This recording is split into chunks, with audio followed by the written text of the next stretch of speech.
Alhamdulillah sehat, Bu. Alhamdulillah.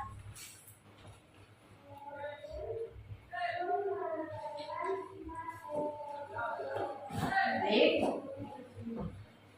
Sebelum mulai kegiatan, marilah sama-sama kita mengucapkan Bismillahirrahmanirrahim. Semoga kegiatan perkuliahan kita pada siang hari ini berjalan dengan lancar. Amin. Amin. Sebelum masuk ke materi, Bu, kasih dulu ya. Ya, Bu. MK hari ini ada Bu Eva Widayanti, ada Bu Erna Dayanti, hadir Bu Fitrianti, hadir Bu Nurul Laini Hidayati, Rahma, hadir Bu Suwaibatul Mahmuda, hadir Bu Sri Rahayu Novitasari, hadir Bu Suci Wulandari, oh iya, lupa ya. Baik. Sebelum masuk ke materi, kita mengulas sedikit tentang materi yang sebelumnya, yaitu apa materi kita sebelumnya? Teori belajar. Iya, tentang teori Belajar. Nah, apa itu teori belajar? Ya, silakan, Soibatul. Teori belajar itu adalah sebuah proses yang kompleks dan multifaset yang dipengaruhi oleh berbagai faktor yang bekerja secara bersamaan. Dalam memahami bagaimana anak belajar, banyak teori menawarkan perspektif beragam tentang cara mereka mengembangkan pemahaman dan keterampilan mereka. Iya. Nah, tadi apa yang disampaikan oleh kawan kita Suwaibatul itu tentang teori belajar. Teori belajar itu materi kita yang terakhir. Nah, pada hari ini kita masuk pada bagian-bagian dari teori belajar itu sendiri. Nah, yang pertama yaitu ada teori konstruktivisme. Sebelumnya Konstruktivisme adalah teori belajar yang menyatakan bahwa pengetahuan dibentuk oleh individu melalui pengalaman dan interaksi dengan lingkungan. Nah, teori konstruktivisme, teori yang dibentuk melalui pengalaman dan apa tadi? Interaksi lingkungan. Nah, mari kita lihat tentang teori konstruktivisme.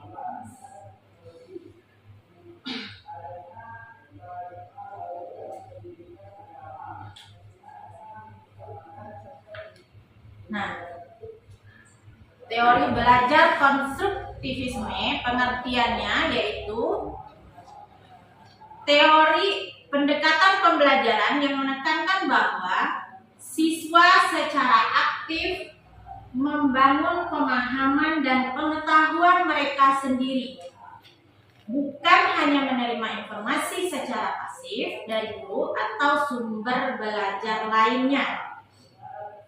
Ada kaitannya dengan apa yang disampaikan oleh temannya Nurlaini tadi? Ada kaitannya? Ada ya? Nah, ada. Lalu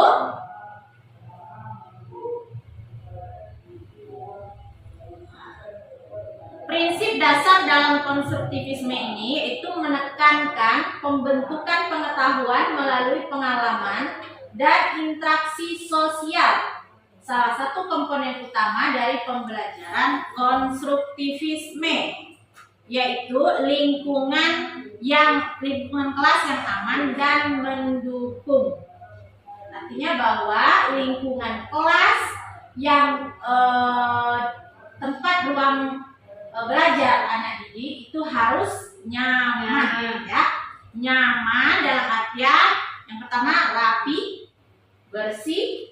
Kemudian kalau untuk di PAUD indah dipandang ya, ada warna-warninya agar bisa menarik perhatian anak-anak didik kita. Nah, itu ada gambar, ada fotonya. Nah, selaku guru PAUD kita itu harus kreatif dalam mendesain kelas, dalam mengelola kelas, sehingga anak-anak merasa tertarik untuk belajar di kelas tersebut. Lanjut, beberapa tokoh dalam teori konstruktivisme. Yang pertama, Jean Piaget. Nah, menurut dia, teori belajar konstruktivisme yang dikembangkan oleh Piaget dikenal dengan nama konstruktivistik kognitif, personal konstruktivisme. Kognitif itu pengetahuan ya.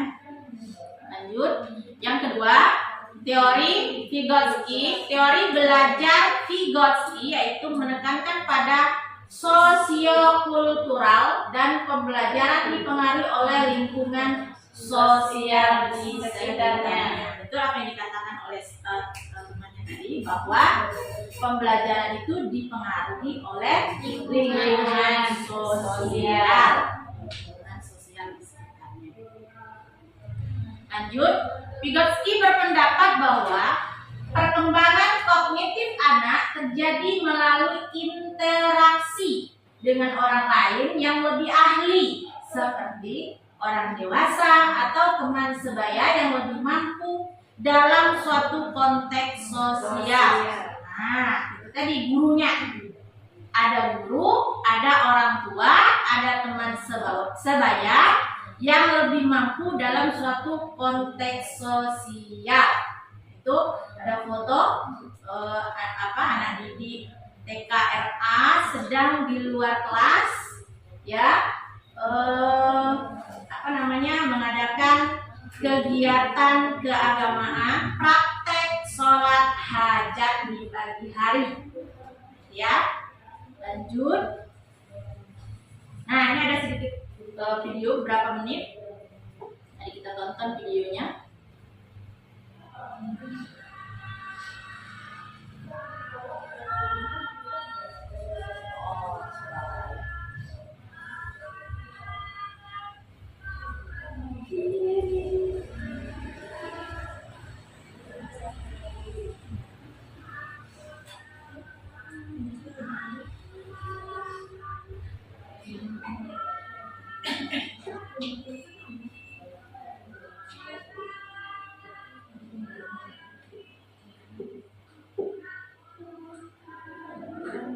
Nah, itu stop saja.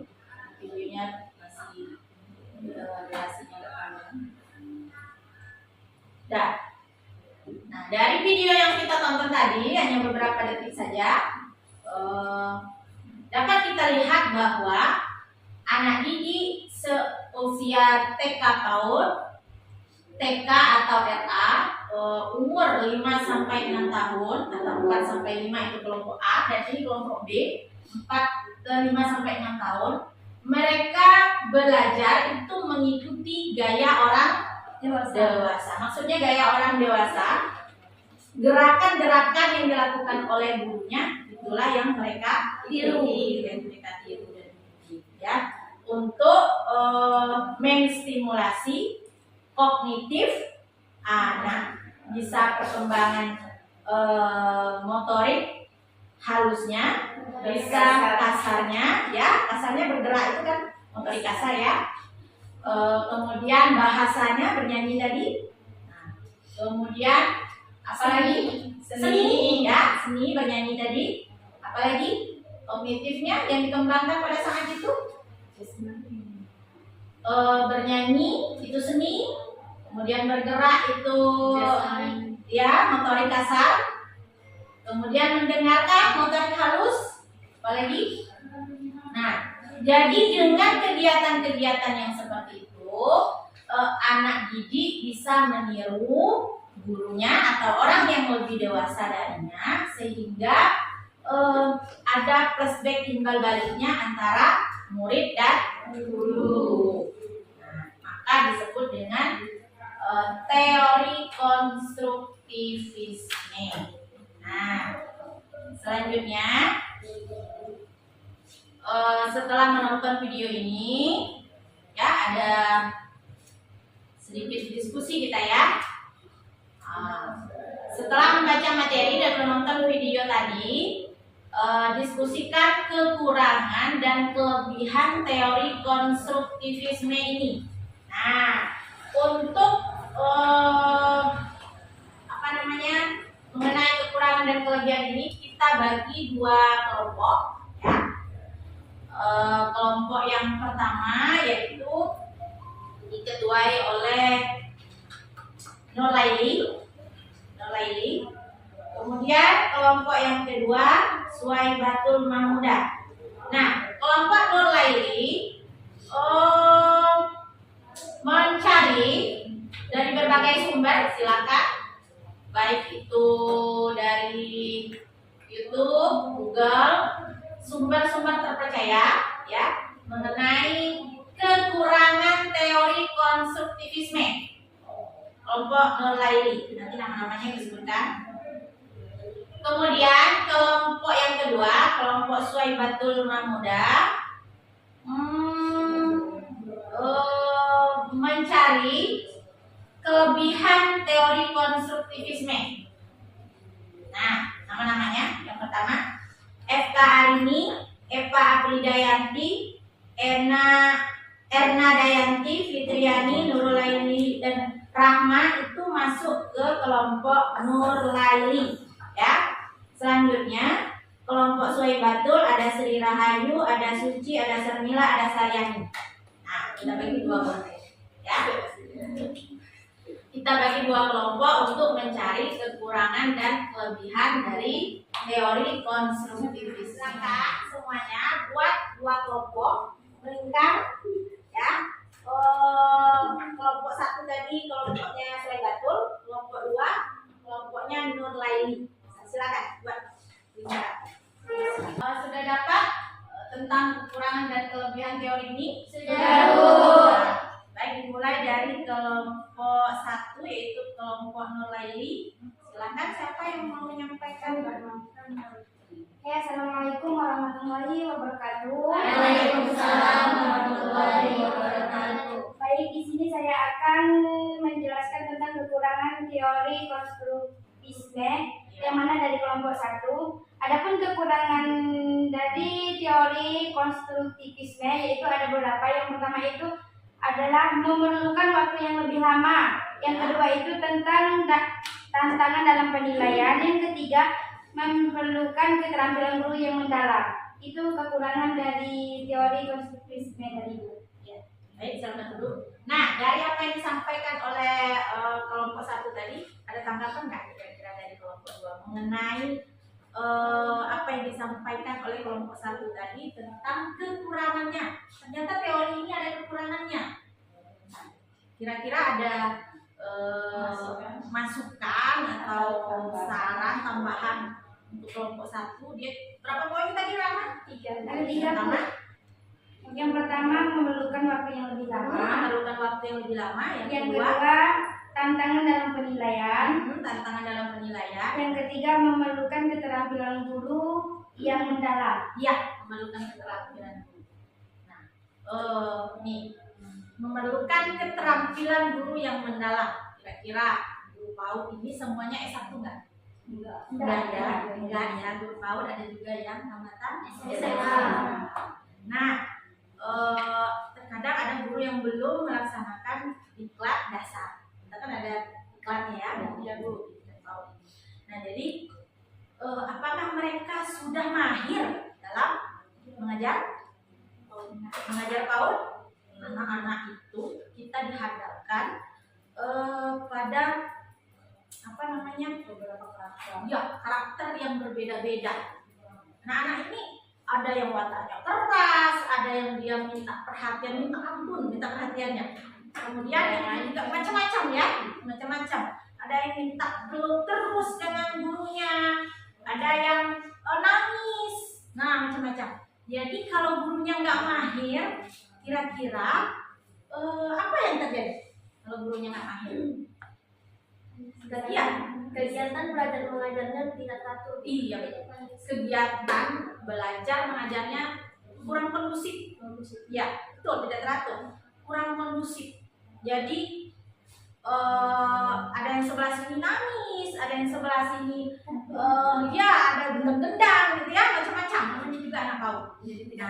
Jadi itu kekurangan dari teori konflik. Ada lagi? Baik, kalau nggak ada pertanyaan, ya kesimpulan ya dari tentang konstruktivisme. Jadi kesimpulannya bahwa teori ini berpengaruh dari pengalaman yang didapat dia melalui melihat, mendengar apa yang dia lihat di sekolah,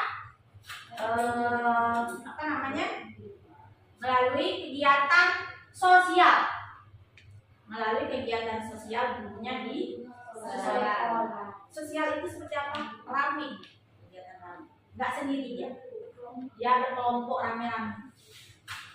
Itu makanya disebut teori konstruktivisme. Nah, semua sudah paham mengenai teori ini. Materi kita hari ini cukup ya. Cukup. Tutup dulu dengan mengucap Alhamdulillahirabbil alamin. Semoga ilmu yang kita dapat hari ini berkah baik bagi diri kita, orang tua kita yang melahirkan kita, keluarga kita, dan orang-orang yang ada di sekitar kita.